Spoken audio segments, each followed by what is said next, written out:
La Terre au temps des dinosaures.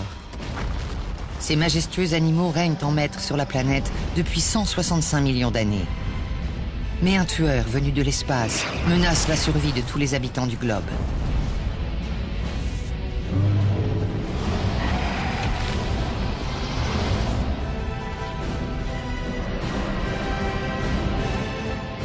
Des extinctions violentes et massives ont déjà eu lieu par le passé. Elles pourraient se reproduire un jour. Voici les premières heures de la plus grande catastrophe de tous les temps. Celle qui forcera bientôt chaque créature terrestre à se battre pour la survie de son espèce.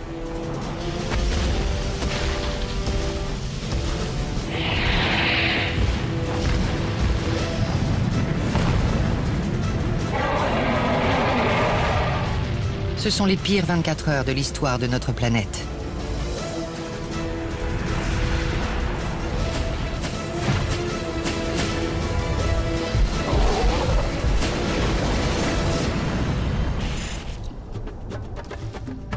La mort ne marchande pas.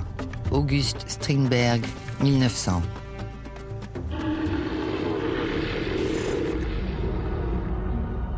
Notre planète, il y a 65 millions d'années.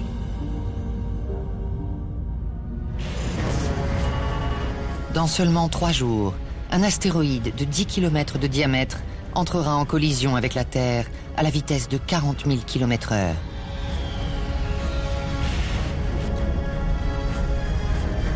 Si la même chose devait se produire aujourd'hui, ce serait la fin de la civilisation.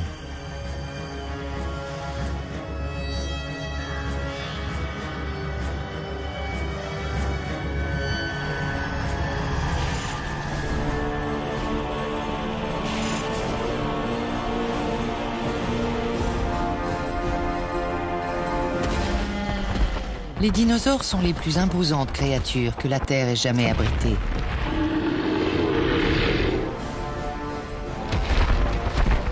Ils sont présents sur tous les continents.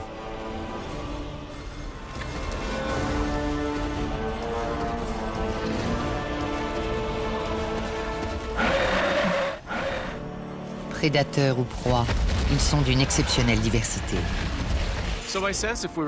Si on pouvait remonter le temps et survoler la Terre à cette époque, on verrait des dinosaures sur des kilomètres et des kilomètres.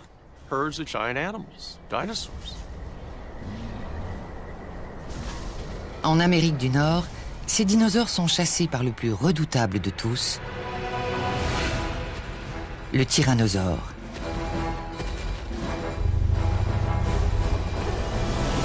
Dans le ciel du Mexique, des ptérosaures géants appelés Quetzalcoatlus volent majestueusement.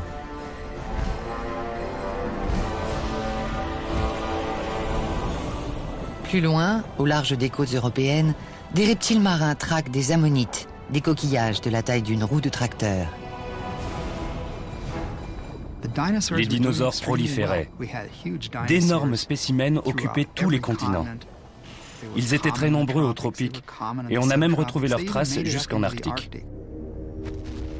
Aucune créature ne peut ébranler la suprématie des dinosaures, et encore moins notre très lointain ancêtre, ce minuscule mammifère appelé Purgatorius, réfugié dans son terrier. Les dinosaures et les mammifères sont apparus sur Terre à peu près à la même époque, et on l'oublie souvent. Ce qui veut dire que pendant les 165 millions d'années de règne des dinosaures, on rencontrait aussi des mammifères. Mais pour une raison mystérieuse, ils étaient tout petits. Alors que le plus petit des dinosaures mesurait environ 1,20 m, de la tête à la queue, les mammifères n'étaient pas plus grands qu'une souris.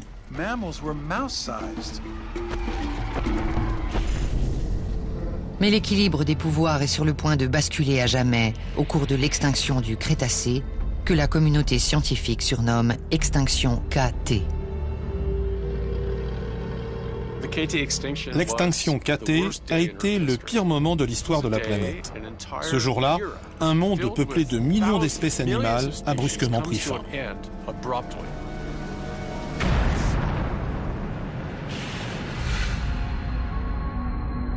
D'après la théorie la plus répandue, l'extinction aurait été provoquée par l'impact d'un gigantesque astéroïde.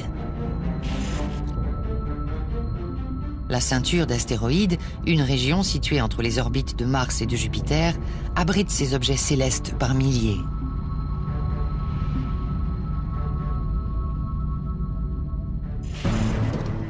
La taille de l'astéroïde dépasse l'entendement.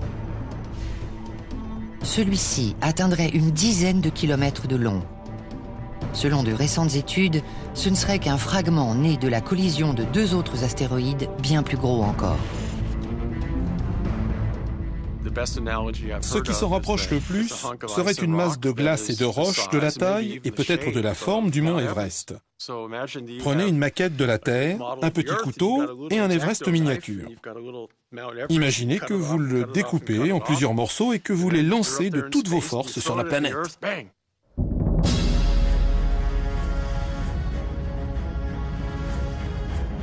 Les dinosaures vivent leurs derniers jours sur Terre. Dans 24 heures, leur extinction commencera.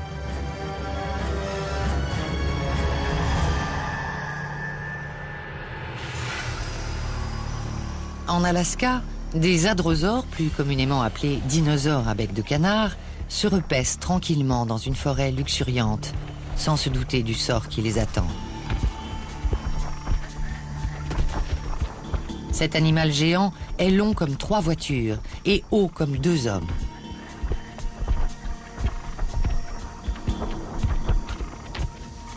Il se sert de son bec comme d'une pince pour atteindre les plus hautes branches. Au fond de son bec, 1600 petites dents pointues broient les aiguilles de pin afin de faciliter leur digestion.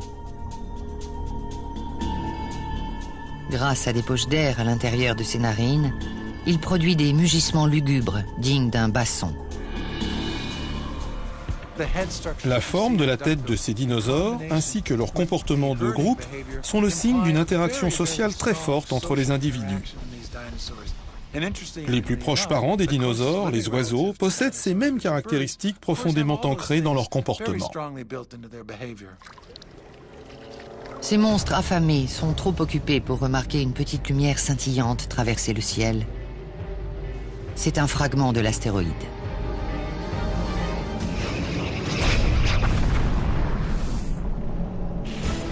Soudain, le groupe s'enfuit, pris de panique, piétinant tout sur son passage. Ça devait être absolument terrifiant. Les animaux sont devenus fous et leur instinct de groupe s'est réveillé. Bien sûr, ils ont dû faire beaucoup de dégâts dans la panique.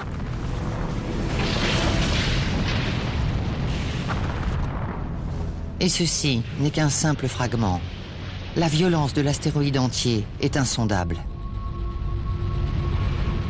Personne ne sait si les dinosaures ont senti que la fin était proche. Quand bien même, ils auraient été impuissants.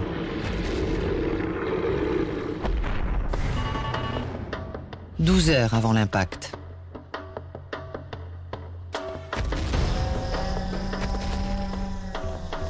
C'est une journée comme les autres en Amérique du Nord, il y a 65 millions d'années, dans l'actuel Montana. Ces dinosaures ignorent qu'un fragment d'astéroïde s'est écrasé en Alaska. 2 troodons sont en chasse. Ils traquent un jeune hadrosaure. Le troodon est petit mais féroce et n'a pas peur de s'attaquer à plus grand que lui.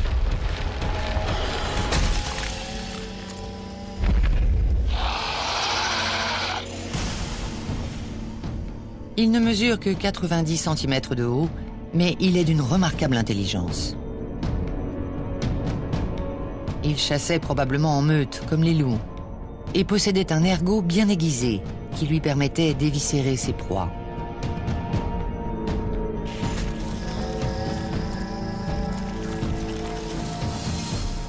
Tandis que le troodon commence son repas, un tyrannosaure sort de la forêt.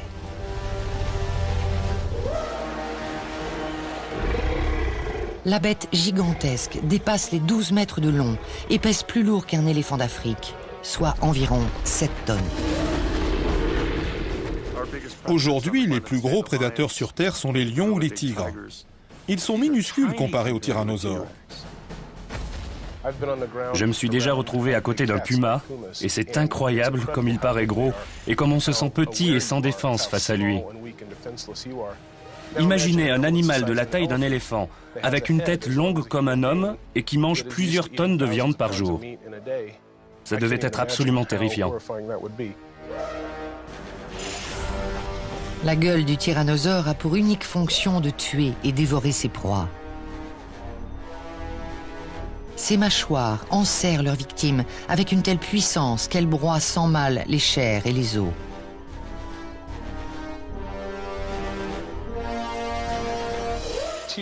Le tyrannosaure était en quelque sorte un hachoir géant. Sa gueule était en forme de U et ses dents de devant étaient plates sur le dessus pour lui permettre de découper de gros morceaux de viande.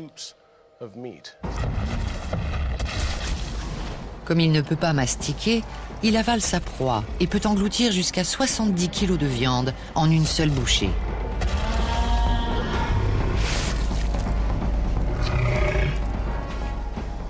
Mais sa voracité ne suffira pas à le sauver du cataclysme qui se prépare.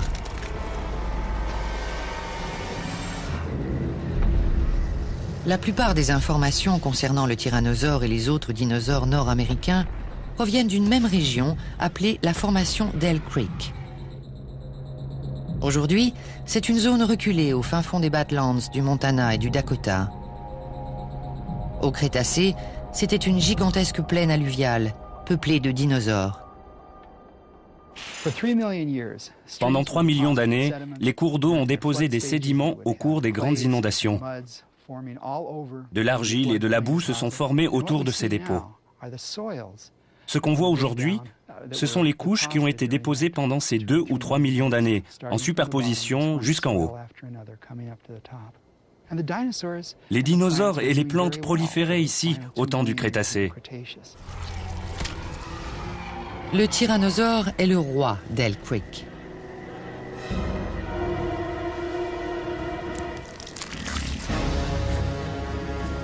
Depuis plusieurs jours, le sommeil des animaux est perturbé par le rayonnement constant d'une étrange étoile dans le ciel. C'est le seul indice qui laisse présager que le monde tel que les dinosaures le connaissent depuis 165 millions d'années disparaîtra bientôt à jamais.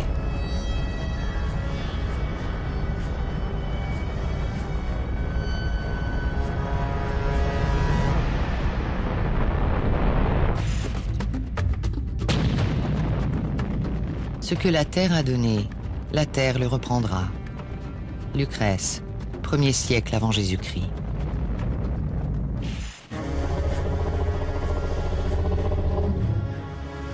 La fin du règne des dinosaures est proche.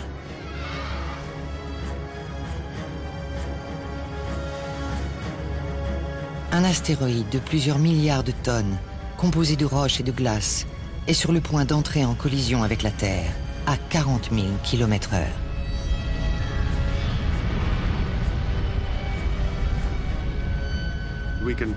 On peut établir par toutes les formules mathématiques possibles que tel ou tel scénario s'est produit.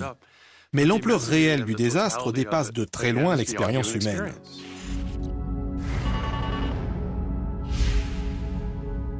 Le royaume des dinosaures n'a plus que 5 heures à vivre.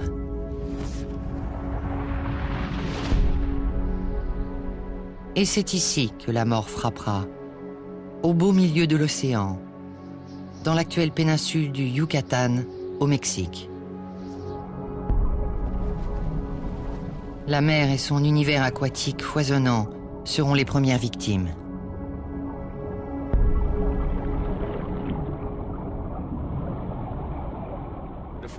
Si on avait eu la chance de plonger à cette époque, on n'aurait pas du tout vu les mêmes poissons qu'aujourd'hui.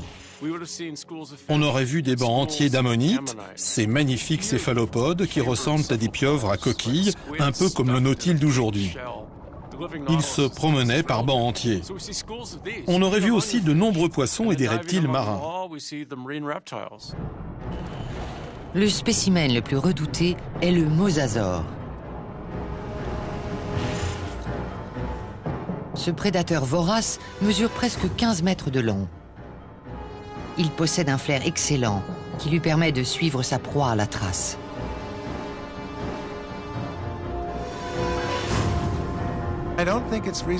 On ne peut pas vraiment dire que les mers de la fin du Crétacé étaient plus dangereuses que celles d'aujourd'hui. Mais un animal comme le mosasaure devait être un formidable prédateur à la hauteur du grand requin blanc ou de l'épaulard. Je n'aurais pas aimé être le phoque qui servait de déjeuner à cet animal. Le mosasaure préfère de loin les ammonites. Mais aujourd'hui, il doit faire vite. Dès l'instant où l'astéroïde apparaîtra dans le ciel au-dessus de lui, il n'aura que quelques secondes pour finir son repas.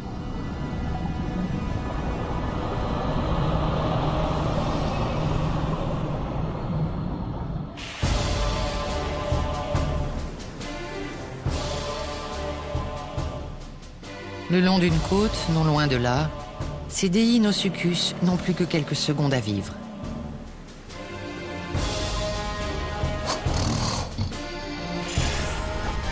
Ce crocodile de mer géant mesure 12 mètres de long. L'impact est imminent.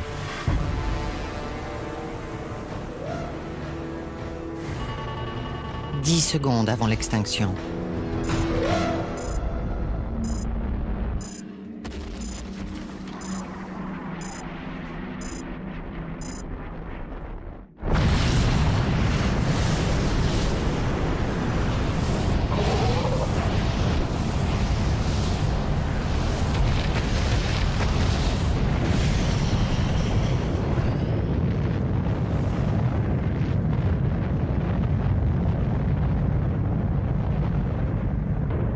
En quelques secondes, les milliards de tonnes d'astéroïdes sont littéralement pulvérisés.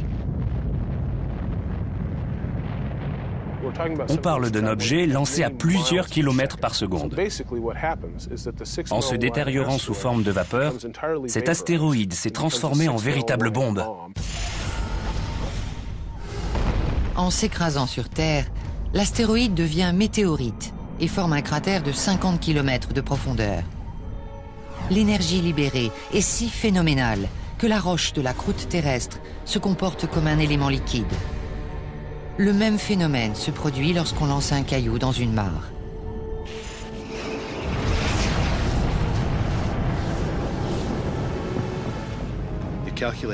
L'énergie libérée par l'astéroïde se mesure en centaines de millions de mégatonnes. Quand on sait qu'une bombe à hydrogène de taille moyenne libère une mégatonne d'énergie, imaginez 100 millions de bombes à hydrogène. C'est absolument colossal. L'impact se voit même de la Lune.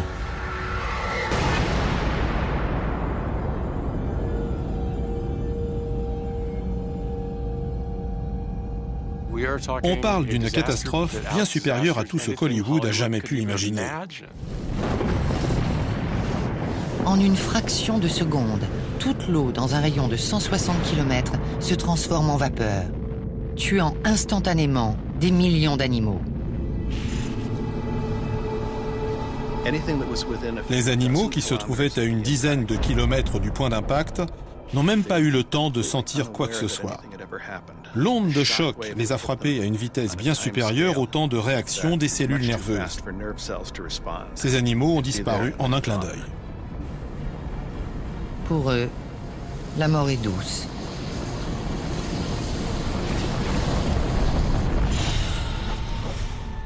On suppose que dans un rayon de 400 km autour du cratère, chaque être vivant est mort très rapidement. À proximité directe de ce périmètre, les animaux n'aperçoivent qu'un éclair de lumière.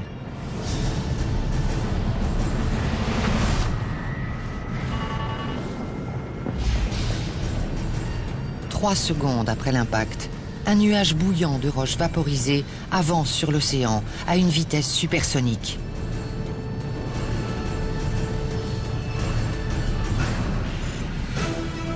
C'est l'onde de choc.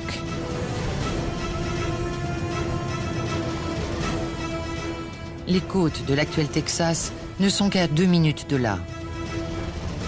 Elles communiquent avec tout le continent nord-américain.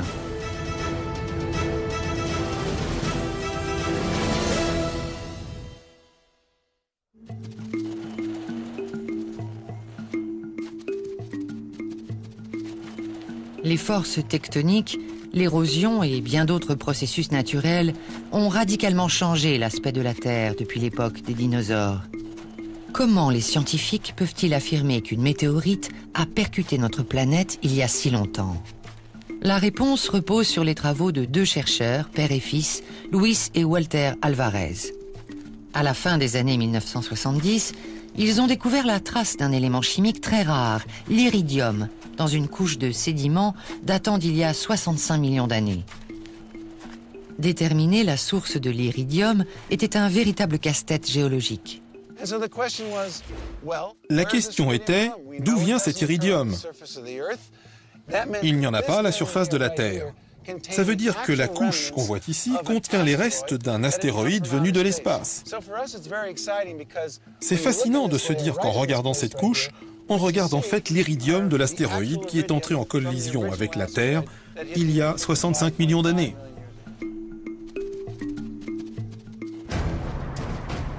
L'impact a été confirmé en 1990 lorsque les traces d'un gigantesque cratère ont été découvertes dans la péninsule du Yucatan. Une série d'investigations a suivi. Pour les scientifiques capables de la décoder, la couche d'impact détient le mystère des derniers jours des dinosaures.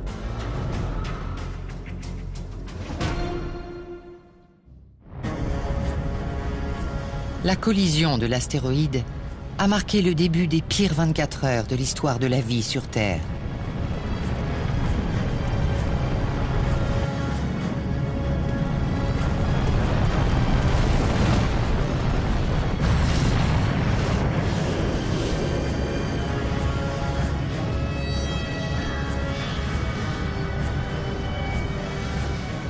Quelques secondes après l'impact, une onde de choc dégageant une chaleur phénoménale traverse l'océan.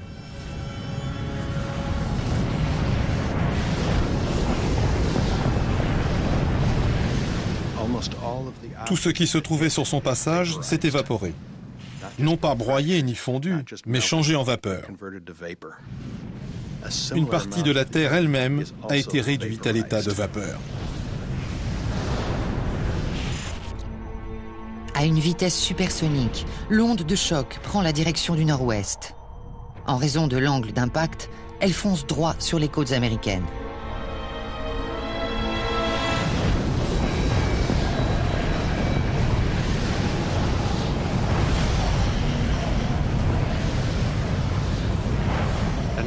C'était comme si un train de marchandises percutait de front les dinosaures. 3 minutes après l'impact, les animaux du Texas ne remarquent aucune manifestation anormale.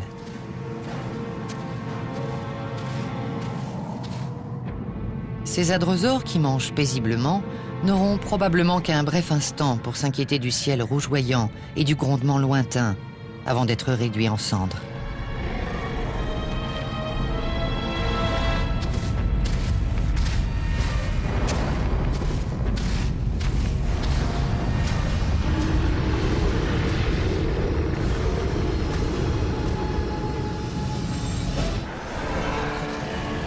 Plus loin dans les terres, les Quetzalcoatlus règnent sur les cieux depuis des millénaires.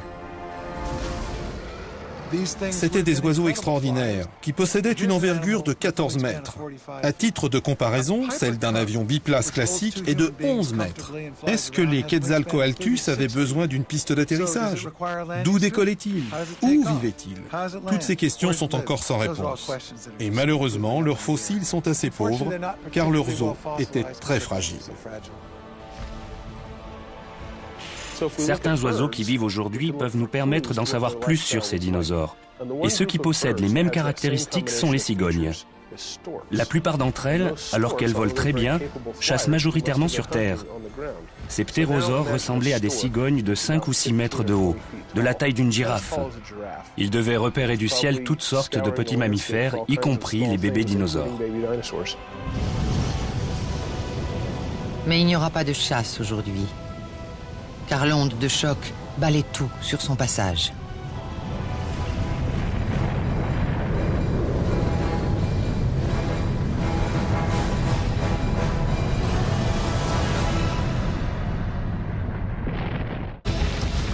Les conséquences de l'impact sont inéluctables.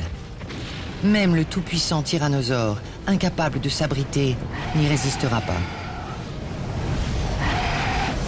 Seuls ont survécu les animaux qui étaient cachés dans des grottes ou à flanc de collines. Réfugiés en lieu sûr, ils regardent s'effondrer leur univers. Les animaux sont désorientés. Certains ont dû être tués par la violence de l'onde de choc. Les autres errent désespérément, sans savoir quoi faire. Des incendies se déclarent un peu partout. L'onde de choc rase toute l'Amérique du Nord continentale, qui se transforme en un brasier géant.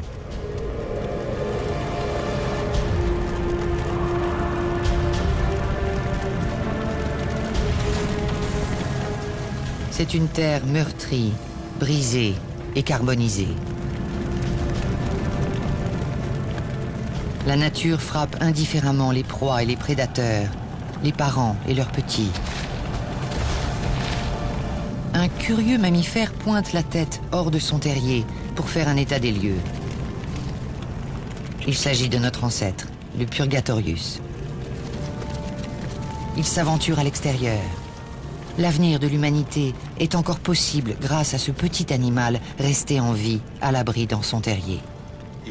C'est le contraire du dicton, on peut se cacher mais on ne peut pas fuir. Il fallait se cacher, trouver un abri. C'était impossible pour les dinosaures terrestres qui ne savaient ni creuser ni nager. Il n'y avait aucun refuge pour eux. 10 minutes après l'impact, l'onde de choc se dissipe. Elle a libéré toute son énergie avant d'atteindre le Canada. Certains animaux ignorent encore ce qui vient de se passer.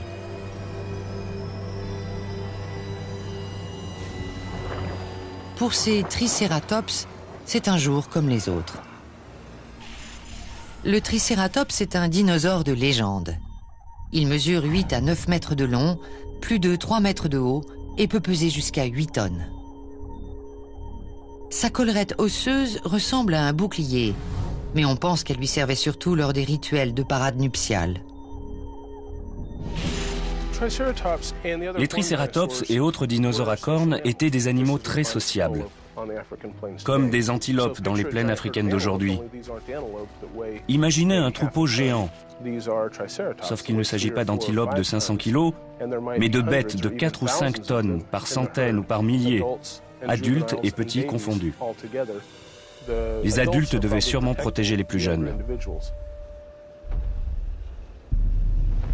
Soudain, un grondement lointain se fait entendre. La terre tremble. C'est probablement le plus grand séisme que le monde ait connu depuis sa naissance.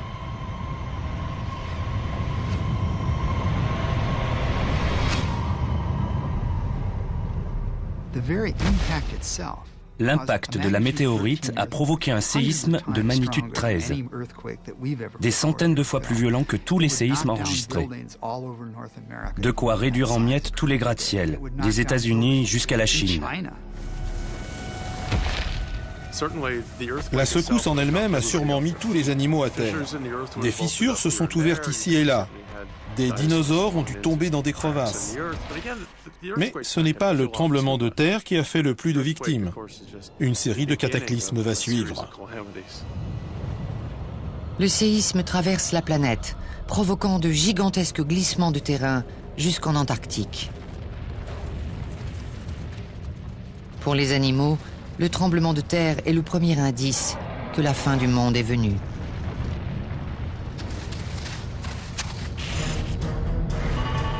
« 30 minutes après l'impact. La planète est encore agitée par les secousses du tremblement de terre et les répliques dureront plusieurs jours. Certains animaux s'accrochent à la vie.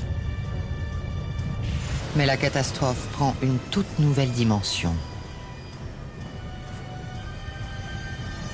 Un tsunami géant est en route. Un gigantesque mur d'eau, de la taille d'une chaîne de montagnes, s'avance inexorablement vers les côtes.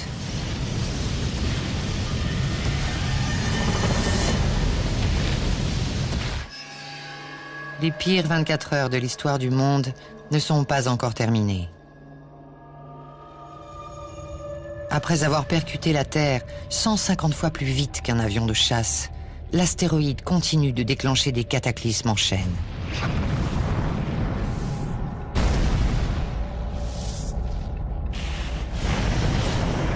Une onde de choc de roches vaporisées a brûlé toute la région continentale des États-Unis.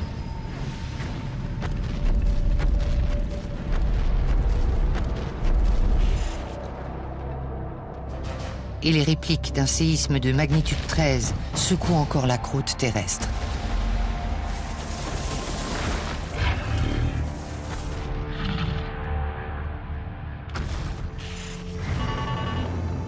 « 45 minutes après l'impact. Pour les animaux éloignés de la zone de collision, en Afrique, en Asie, en Europe ou en Antarctique, la vie poursuit son cours. Mais ceux qui vivent non loin des côtes verront bientôt la mort approcher. L'océan s'est soulevé sous la violence du choc et le gigantesque tsunami se rapproche.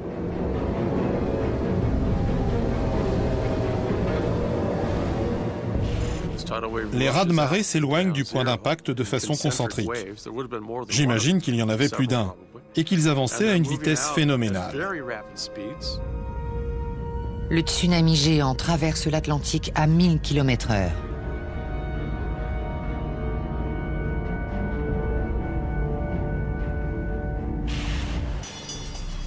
Sur les côtes d'Afrique de l'Ouest, les dinosaures se remettent à peine du tremblement de terre. Quand soudain, la mer se retire.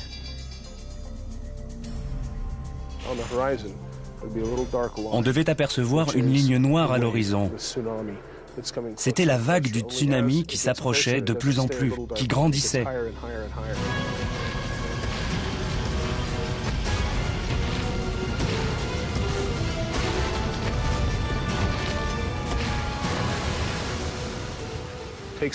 Un tsunami emporte tout sur son passage, les animaux, les arbres, les débris.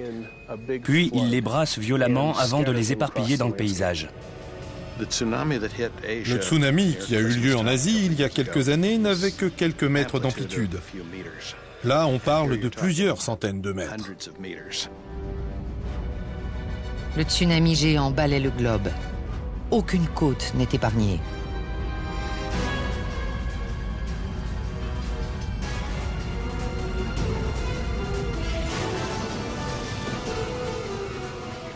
Même les créatures aquatiques, telles que le gigantesque mosasaure, sont happées par le courant avant d'être rejetées sur le rivage. Elles se débattent quelques instants, mais leur mort est inévitable.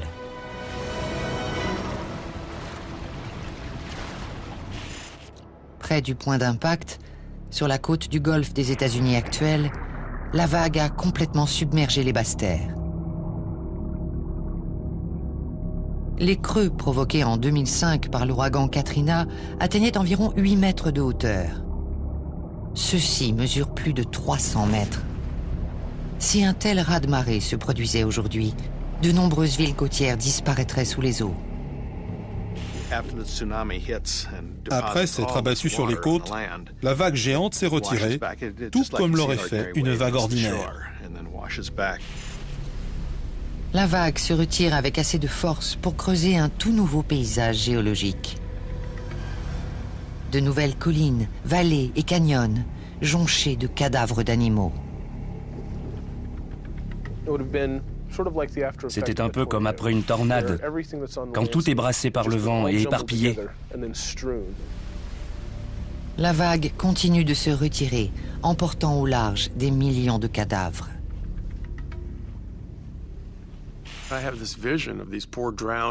J'imagine ces pauvres dinosaures noyés, emportés par la mer, flottant tout d'abord à la surface, puis coulant tout doucement au fond de l'océan. Il devait pleuvoir des dinosaures, littéralement, comme des pétales de fleurs. Une fois de plus, rien dans l'histoire du monde ne peut être comparé à un tel spectacle. 5 heures après l'impact, la colère de l'océan s'apaise. Quand les éléments se déchaînent, les survivants ne sont pas toujours ceux que l'on attend.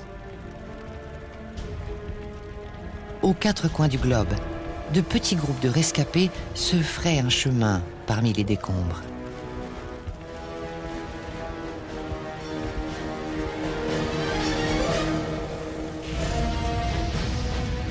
Mais un nouveau cataclysme les menace.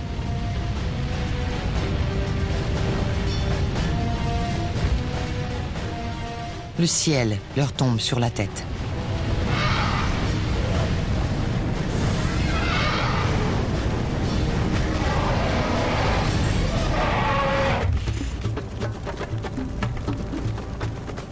Le monde change, que cela nous plaise ou non.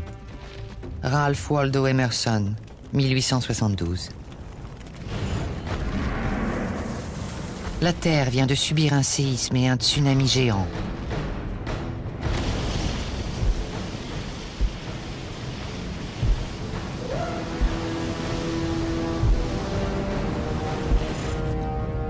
Mais l'effet le plus destructeur de l'impact, ce sont les millions de tonnes de rochers propulsés dans l'espace par l'énorme explosion. Toute la roche du cratère de 200 km de diamètre a été projetée dans l'atmosphère. Des blocs de la taille d'un point ou d'une maison. Les plus petits ont été envoyés en orbite avant de redescendre droit sur la planète sous forme de météorites. Des morceaux entiers de la croûte terrestre ont retraversé l'atmosphère. C'est la plus grande pluie de météorites de tous les temps. Ce phénomène dure plusieurs heures. Le ciel se transforme en brasier. La couche supérieure de l'atmosphère a été maintenue à une température de 500 ou 600 degrés pendant 3 heures. Soit une température supérieure à celle d'un four. 6 heures après l'impact, il règne un calme étonnant dans les plaines arides de Mongolie. La pluie de feu n'a pas encore frappé. Le cousin du troodon nord-américain, un petit carnivore appelé Bironosaurus, chasse parmi les troupeaux de Protoceratops. Le Protoceratops ressemble beaucoup au célèbre Triceratops, mais ses mâchoires sont adaptées à la végétation dont il se nourrit. Il avait un grand bec pour attraper les plantes, des dents aiguisées de part et d'autre des mâchoires pour mastiquer, et des joues pour stocker la nourriture pendant qu'il mâchait. Donc c'était déjà un herbivore très efficace. Mais le Protoceratops n'est pas conçu pour le combat.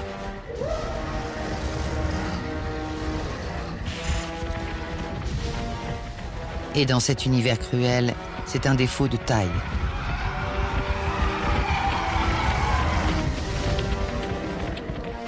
La chasse est rapidement interrompue par la pluie de météorites qui consume tout sur son passage.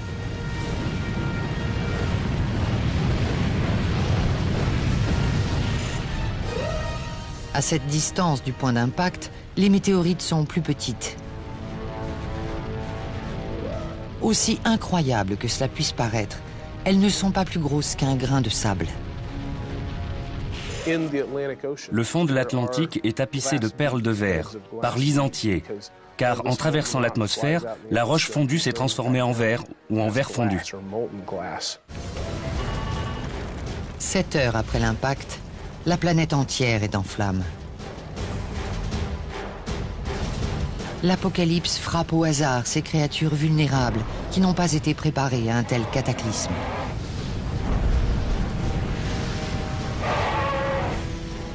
Elles ne peuvent se fier qu'à leur instinct. Et leur instinct leur dit de fuir. Dans le ciel du Canada, 2 Quetzalcoatlus sont pris dans la tempête de feu.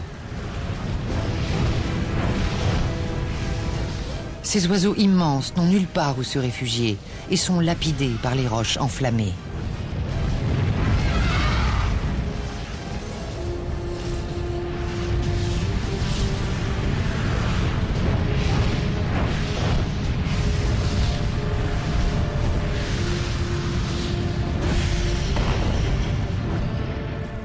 La température à la surface du globe grimpe en quelques heures. La chaleur est insupportable.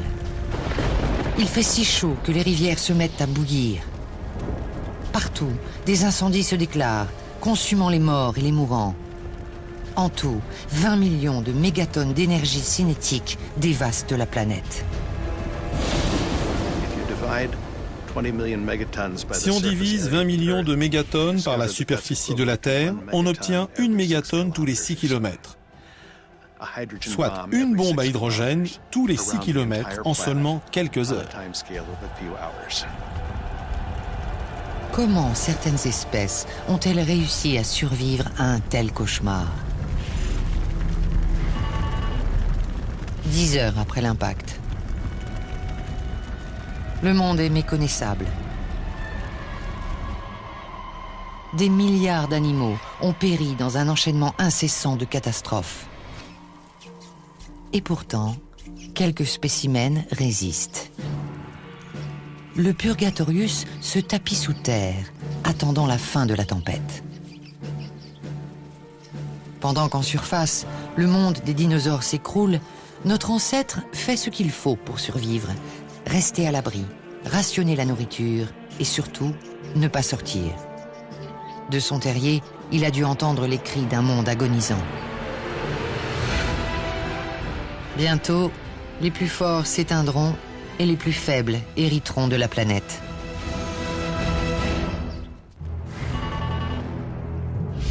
« 14 heures après l'impact.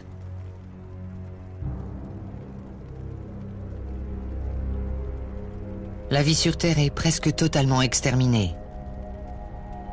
La nuit tombe. Une nuit dont les dinosaures ne sortiront pas vivants.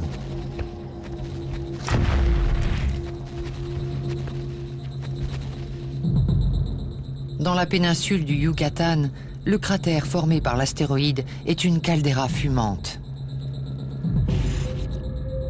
Un cercle gigantesque de 200 km de diamètre la délimite. En quelques minutes, des montagnes se sont dressées à 5000 mètres d'altitude. Il faudra des milliers d'années pour que l'érosion les efface. Parmi les débris, on retrouve du carbone cristallisé, de minuscules diamants qui témoignent de la chaleur phénoménale de l'impact.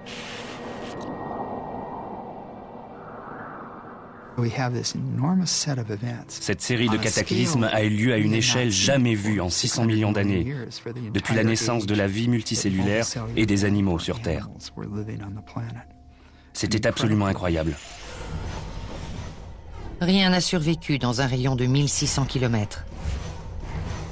À 5000 km, quelques insectes et petits animaux sont encore en vie. Il faut parcourir 8000 km pour rencontrer des survivants parmi les dinosaures. Il s'agit presque toujours de spécimens isolés. Les quelques rescapés errent dans un paysage apocalyptique d'arbres déracinés, d'éboulis et de brasiers.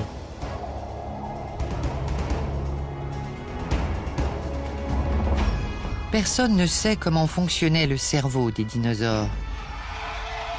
Mais l'ampleur de la catastrophe dépassait de loin les limites de leur compréhension.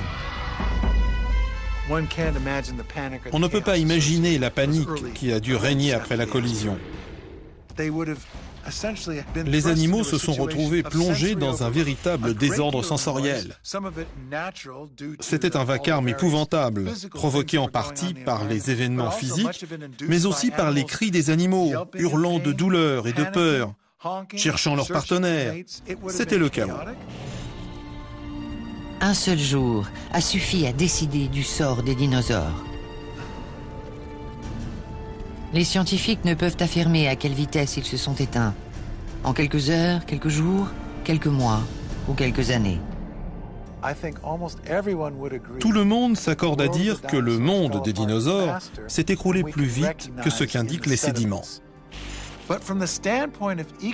Mais peu importe que les dinosaures aient disparu en un jour, un an, un siècle ou un millénaire.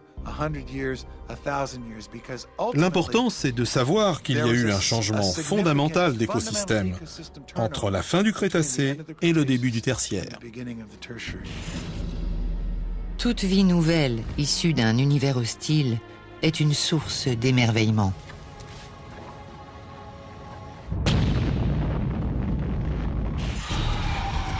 Après 150 millions d'années de règne, les dinosaures se sont éteints.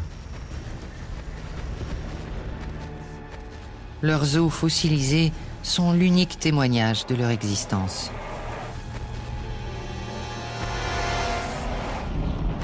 Nous sommes les héritiers directs de leur déclin, car leur mort a ouvert la voie à nos lointains ancêtres.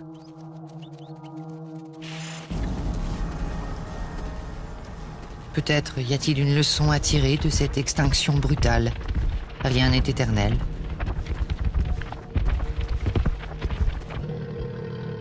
La nature peut du jour au lendemain éliminer les créatures les plus puissantes.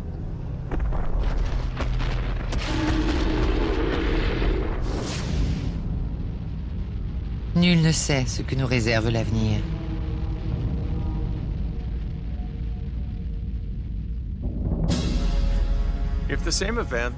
Si un cataclysme identique à celui qui a tué les dinosaures se profilait dans notre ciel, il faudrait bien plus qu'un héros incarné par Bruce Willis pour sauver l'humanité.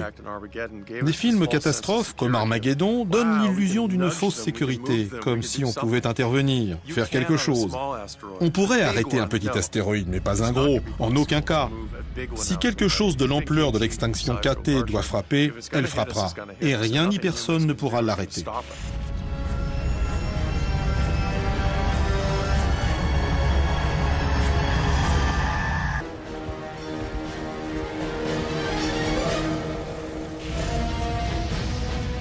Mais un nouveau cataclysme les menace.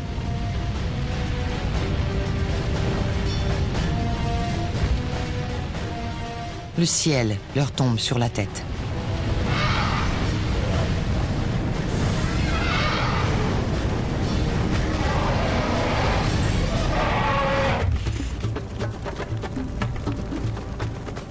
Le monde change, que cela nous plaise ou non.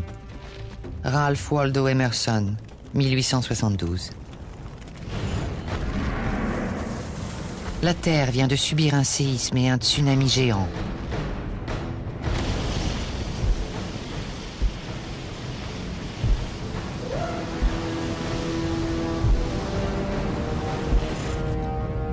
Mais l'effet le plus destructeur de l'impact, ce sont les millions de tonnes de rochers propulsés dans l'espace par l'énorme explosion. Toute la roche du cratère de 200 km de diamètre a été projetée dans l'atmosphère. Des blocs de la taille d'un point ou d'une maison.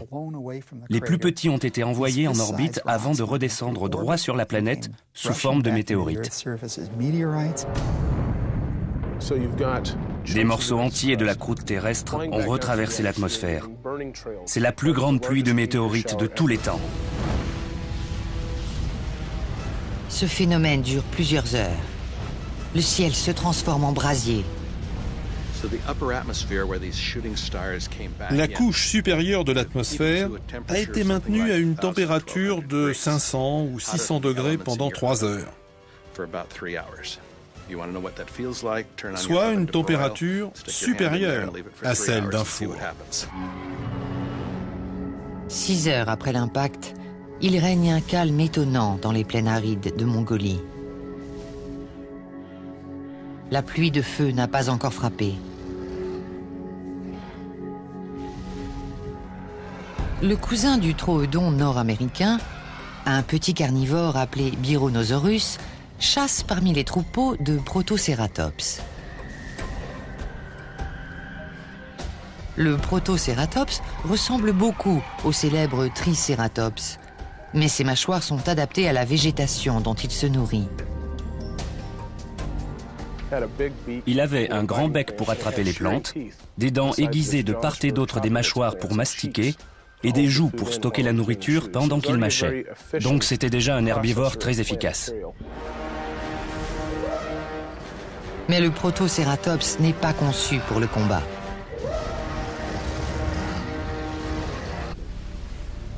La vague continue de se retirer, emportant au large des millions de cadavres.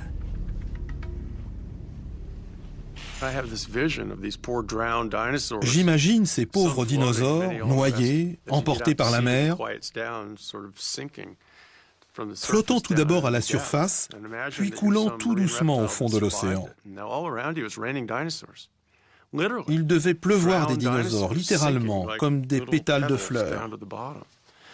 Une fois de plus, rien dans l'histoire du monde ne peut être comparé à un tel spectacle. 5 heures après l'impact, la colère de l'océan s'apaise. Quand les éléments se déchaînent, les survivants ne sont pas toujours ceux que l'on attend. Aux 4 coins du globe, de petits groupes de rescapés se fraient un chemin parmi les décombres.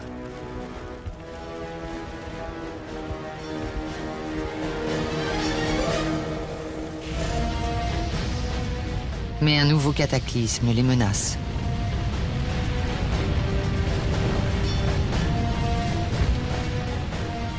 Le ciel leur tombe sur la tête.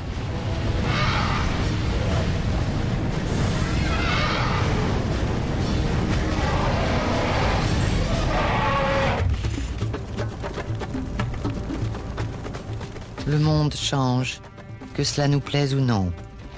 Ralph Waldo Emerson, 1872. La Terre vient de subir un séisme et un tsunami géant.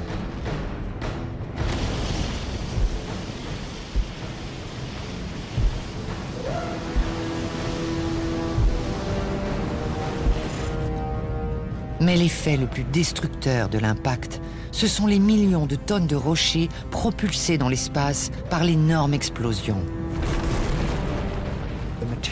Toute la roche du cratère de 200 km de diamètre a été projetée dans l'atmosphère. Des blocs de la taille d'un point ou d'une maison. Les plus petits ont été envoyés en orbite avant de redescendre droit sur la planète sous forme de météorites. Des morceaux entiers de la croûte terrestre ont retraversé l'atmosphère. C'est la plus grande pluie de météorites de tous les temps. Ce phénomène dure plusieurs heures. Le ciel se transforme en brasier. La couche supérieure de l'atmosphère a été maintenue à une température de 500 ou 600 degrés pendant 3 heures. Soit une température supérieure à celle d'un four. Collision avec la Terre à 40 000 km/h.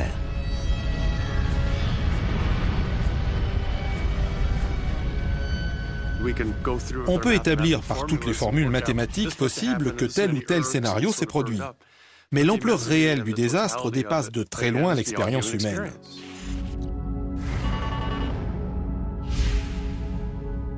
Le royaume des dinosaures n'a plus que 5 heures à vivre.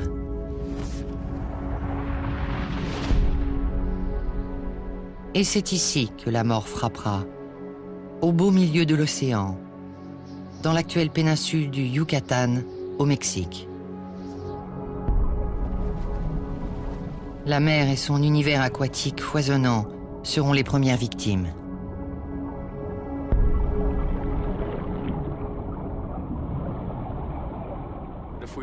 Si on avait eu la chance de plonger à cette époque, on n'aurait pas du tout vu les mêmes poissons qu'aujourd'hui. On aurait vu des bancs entiers d'ammonites, ces magnifiques céphalopodes qui ressemblent à des pieuvres à coquilles, un peu comme le nautile d'aujourd'hui. Ils se promenaient par bancs entiers. On aurait vu aussi de nombreux poissons et des reptiles marins.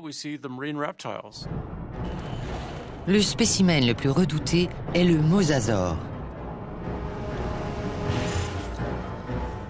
Ce prédateur vorace mesure presque 15 mètres de long. Il possède un flair excellent qui lui permet de suivre sa proie à la trace.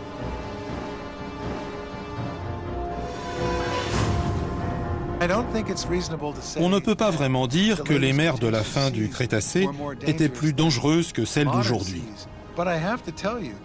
Mais un animal comme le mosasaure devait être un formidable prédateur à la hauteur du grand requin blanc ou de l'épaulard. Je n'aurais pas aimé être le phoque qui servait de déjeuner à cet animal. Le mosasaure préfère de loin les ammonites. Mais aujourd'hui, il doit faire vite. Dès l'instant où l'astéroïde apparaîtra dans le ciel au-dessus de lui, il n'aura que quelques secondes pour finir son repas.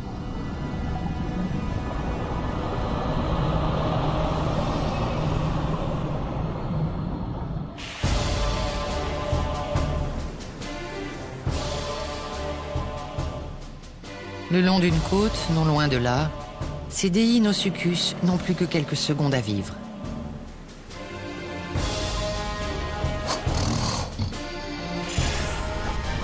Ce crocodile de mer géant mesure 12 mètres de long. L'impact est imminent. Du Yucatan, le cratère formé par l'astéroïde est une caldeira fumante.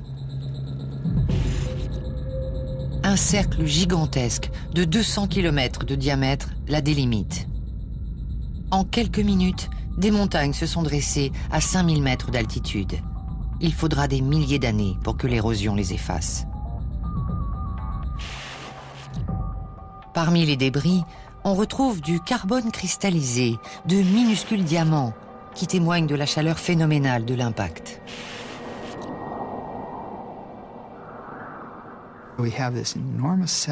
Cette série de cataclysmes a eu lieu à une échelle jamais vue en 600 millions d'années, depuis la naissance de la vie multicellulaire et des animaux sur Terre. C'était absolument incroyable. Rien n'a survécu dans un rayon de 1600 km. À 5000 km, quelques insectes et petits animaux sont encore en vie. Il faut parcourir 8000 km pour rencontrer des survivants parmi les dinosaures. Il s'agit presque toujours de spécimens isolés. Les quelques rescapés errent dans un paysage apocalyptique d'arbres déracinés, d'éboulis et de brasiers.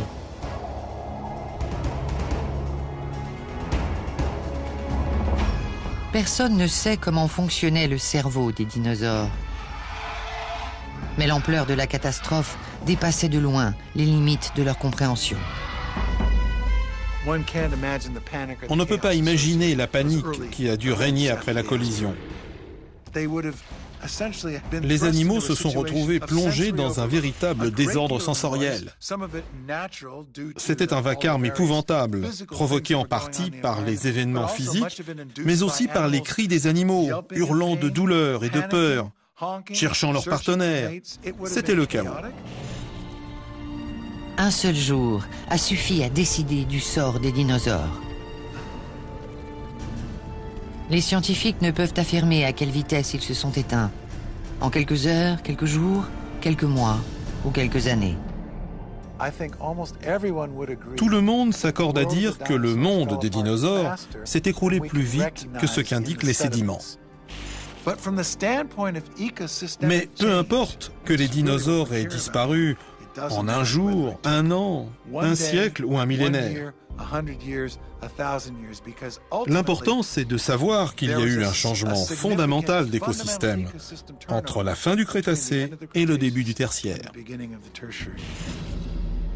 Toute vie nouvelle, issue d'un univers hostile, est une source d'émerveillement. Selon de récentes études, ce ne serait qu'un fragment né de la collision de deux autres astéroïdes bien plus gros encore. Ce qui s'en rapproche le plus serait une masse de glace et de roches de la taille et peut-être de la forme du mont Everest. Prenez une maquette de la Terre, un petit couteau et un Everest miniature. Imaginez que vous le découpez en plusieurs morceaux et que vous les lancez de toutes vos forces sur la planète.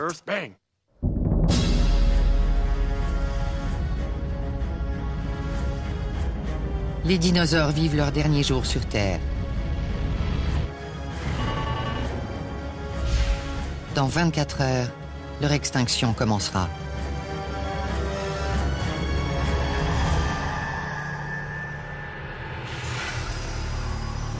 En Alaska, Des hadrosaures, plus communément appelés dinosaures à bec de canard, se repaissent tranquillement dans une forêt luxuriante, sans se douter du sort qui les attend. Cet animal géant est long comme 3 voitures et haut comme 2 hommes.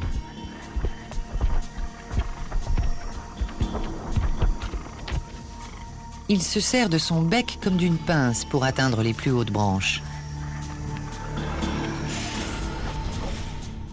Au fond de son bec, 1600 petites dents pointues broient les aiguilles de pin afin de faciliter leur digestion. Grâce à des poches d'air à l'intérieur de ses narines, il produit des mugissements lugubres dignes d'un basson. La forme de la tête de ces dinosaures, ainsi que leur comportement de groupe, sont le signe d'une interaction sociale très forte entre les individus. Les plus proches parents des dinosaures, les oiseaux, possèdent ces mêmes caractéristiques profondément ancrées dans leur comportement.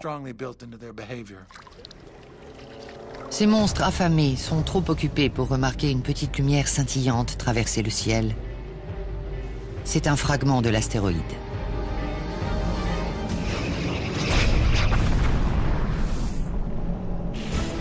Soudain, le groupe s'enfuit, pris de panique, piétinant tout sur son passage. Ça devait être absolument terrifiant. Les animaux sont devenus fous et leur instinct de groupe s'est réveillé. Bien sûr, ils ont dû faire beaucoup de dégâts dans la panique.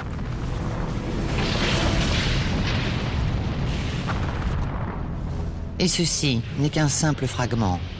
La violence de l'astéroïde entier est insondable.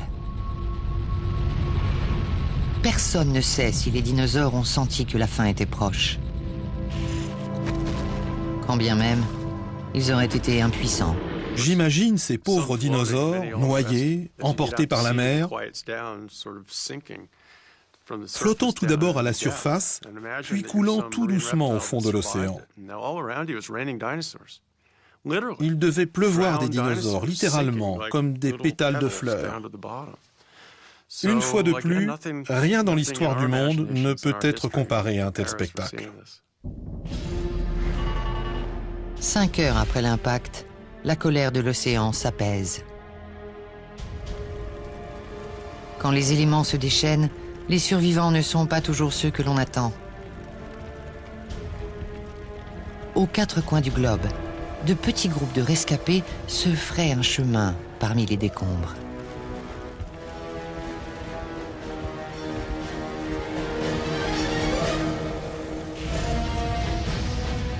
Mais un nouveau cataclysme les menace.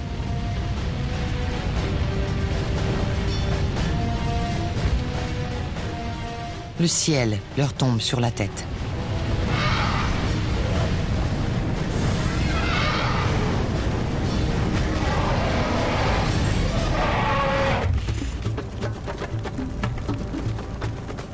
Le monde change, que cela nous plaise ou non.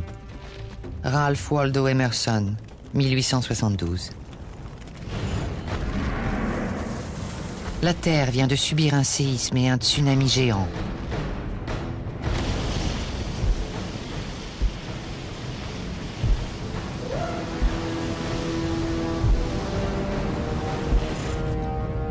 Mais l'effet le plus destructeur de l'impact, ce sont les millions de tonnes de rochers propulsés dans l'espace par l'énorme explosion. Toute la roche du cratère de 200 km de diamètre a été projetée dans l'atmosphère. Des blocs de la taille d'un point ou d'une maison. Les plus petits ont été envoyés en orbite avant de redescendre droit sur la planète sous forme de météorites. Des morceaux entiers de la croûte terrestre ont retraversé l'atmosphère. C'est la plus grande pluie de météorites de tous les temps. Ce phénomène dure plusieurs heures. Le ciel se transforme en brasier. La couche supérieure de l'atmosphère a été maintenue à une température de 500 ou 600 degrés pendant 3 heures. Soit une température supérieure à celle d'un four. 6 heures après l'impact, Il règne un calme étonnant dans les plaines arides de Mongolie. La pluie de feu n'a pas encore... 30 minutes après l'impact.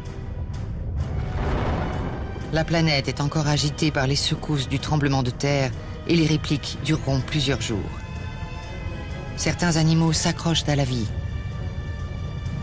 Mais la catastrophe prend une toute nouvelle dimension. Un tsunami géant est en route. Un gigantesque mur d'eau de la taille d'une chaîne de montagnes s'avance inexorablement vers les côtes.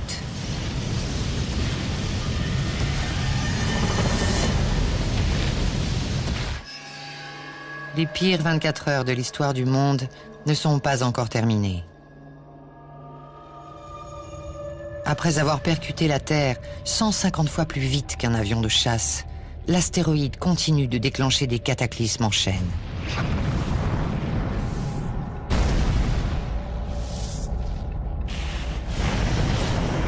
Une onde de choc de roches vaporisées a brûlé toute la région continentale des États-Unis.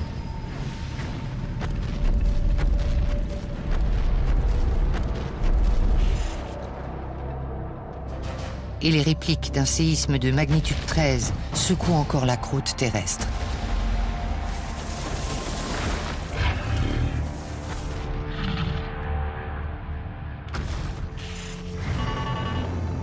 « 45 minutes après l'impact. Pour les animaux éloignés de la zone de collision, en Afrique, en Asie, en Europe ou en Antarctique, la vie poursuit son cours. Mais ceux qui vivent non loin des côtes verront bientôt la mort approcher. L'océan s'est soulevé sous la violence du choc et le gigantesque tsunami se rapproche.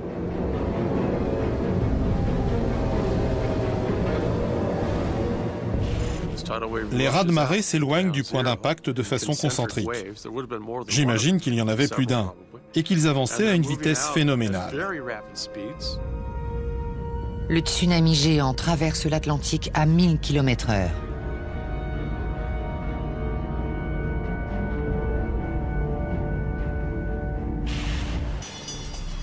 Sur les côtes d'Afrique de l'Ouest, les dinosaures se remettent à peine du tremblement de terre. Quand soudain, la mer se retire.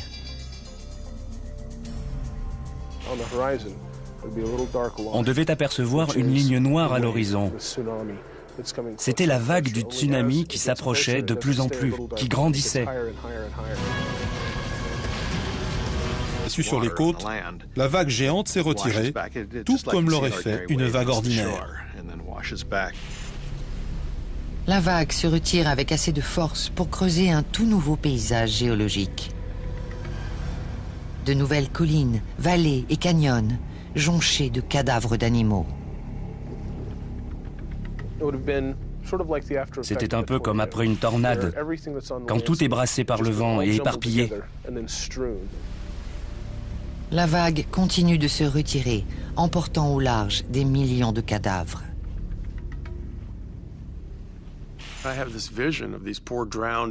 J'imagine ces pauvres dinosaures noyés, emportés par la mer, flottant tout d'abord à la surface, puis coulant tout doucement au fond de l'océan. Il devait pleuvoir des dinosaures, littéralement, comme des pétales de fleurs. Une fois de plus, rien dans l'histoire du monde ne peut être comparé à un tel spectacle. 5 heures après l'impact, la colère de l'océan s'apaise. Quand les éléments se déchaînent, les survivants ne sont pas toujours ceux que l'on attend. Aux 4 coins du globe, de petits groupes de rescapés se fraient un chemin parmi les décombres.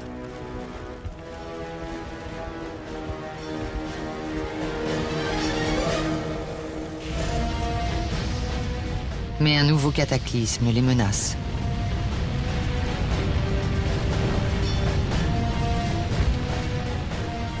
Le ciel leur tombe sur la tête.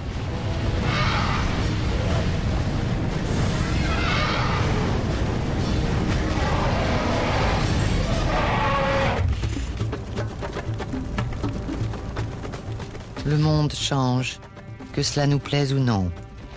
Ralph Waldo Emerson, 1872. La Terre vient de subir un séisme et un tsunami géant.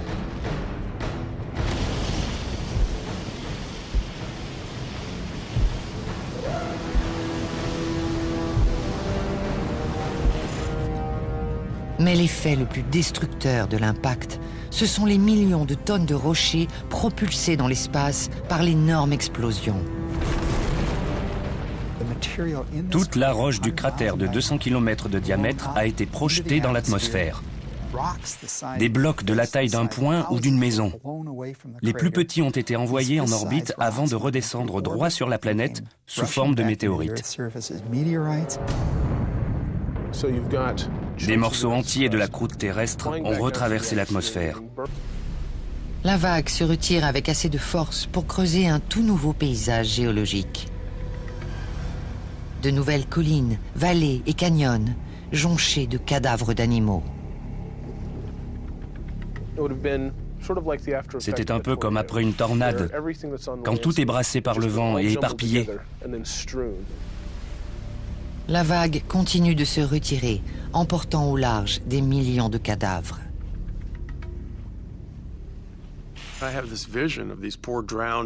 J'imagine ces pauvres dinosaures noyés, emportés par la mer, flottant tout d'abord à la surface, puis coulant tout doucement au fond de l'océan. Il devait pleuvoir des dinosaures, littéralement, comme des pétales de fleurs. Une fois de plus, rien dans l'histoire du monde ne peut être comparé à un tel spectacle. 5 heures après l'impact, la colère de l'océan s'apaise. Quand les éléments se déchaînent, les survivants ne sont pas toujours ceux que l'on attend. Aux 4 coins du globe, de petits groupes de rescapés se fraient un chemin parmi les décombres.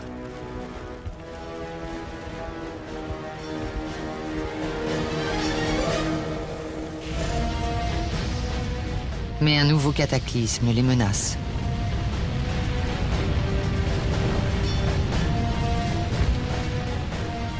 Le ciel leur tombe sur la tête.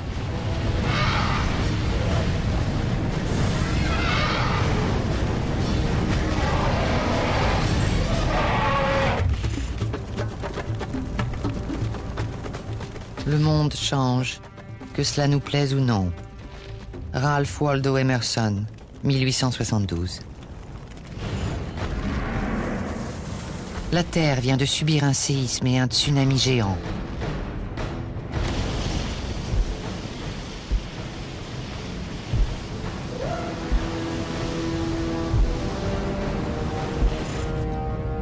Mais l'effet le plus destructeur de l'impact, ce sont les millions de tonnes de rochers propulsés dans l'espace par l'énorme explosion. Toute la roche du cratère de 200 km de diamètre a été projetée dans l'atmosphère. Des blocs de la taille d'un point ou d'une maison.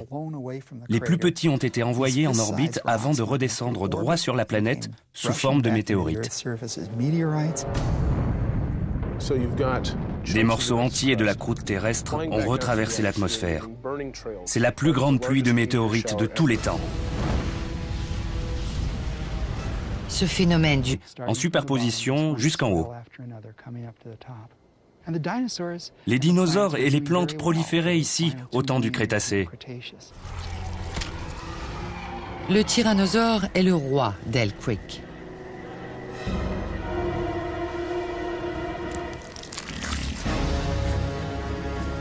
Depuis plusieurs jours, le sommeil des animaux est perturbé par le rayonnement constant d'une étrange étoile dans le ciel. C'est le seul indice qui laisse présager que le monde tel que les dinosaures le connaissent depuis 165 millions d'années disparaîtra bientôt à jamais.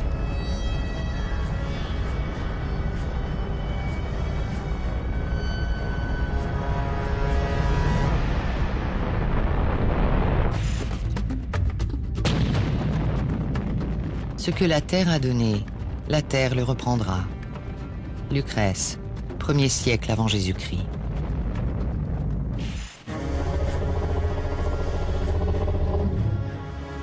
La fin du règne des dinosaures est proche.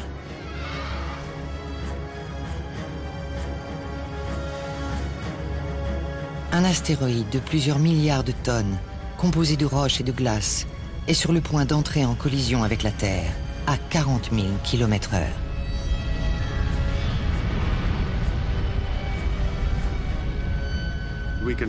On peut établir par toutes les formules mathématiques possibles que tel ou tel scénario s'est produit. Mais l'ampleur réelle du désastre dépasse de très loin l'expérience humaine.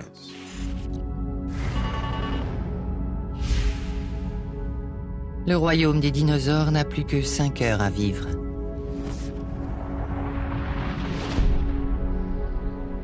Et c'est ici que la mort frappera, au beau milieu de l'océan, dans l'actuelle péninsule du Yucatan, au Mexique.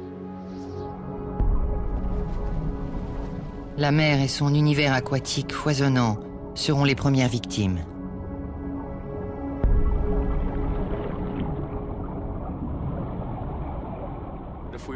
Si on avait eu la chance de plonger à cette époque, on n'aurait pas du tout vu les mêmes poissons qu'aujourd'hui.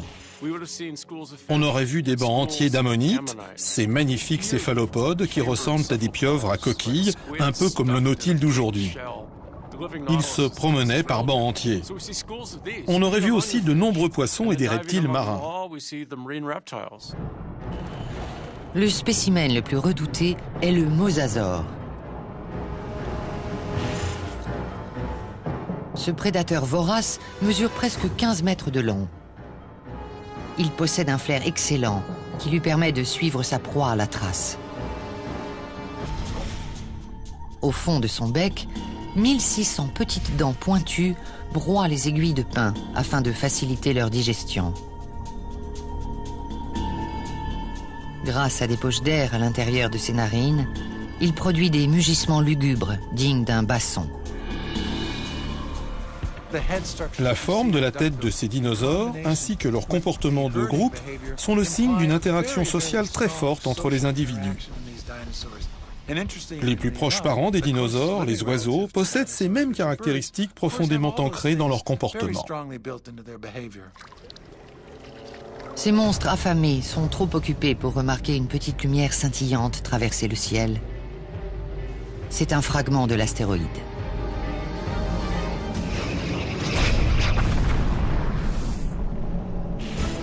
Soudain, le groupe s'enfuit, pris de panique, piétinant tout sur son passage. Ça devait être absolument terrifiant. Les animaux sont devenus fous et leur instinct de groupe s'est réveillé.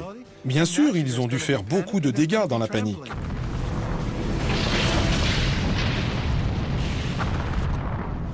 Et ceci n'est qu'un simple fragment. La violence de l'astéroïde entier est insondable.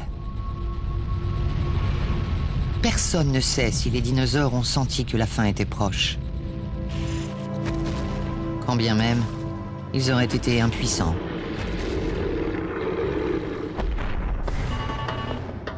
« 12 heures avant l'impact.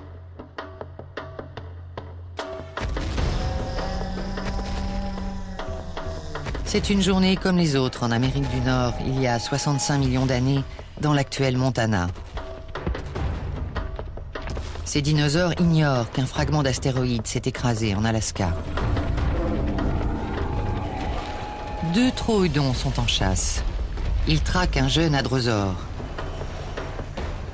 Le troodon est petit mais féroce et n'a pas peur de s'attaquer à plus grand que lui.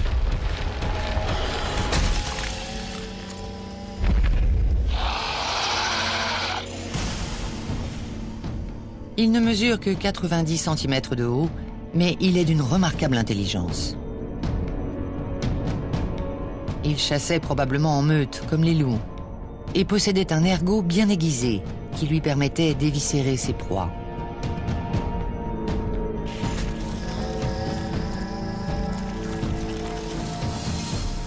Tandis que le troodon commence son repas, un tyrannosaure sort de la forêt.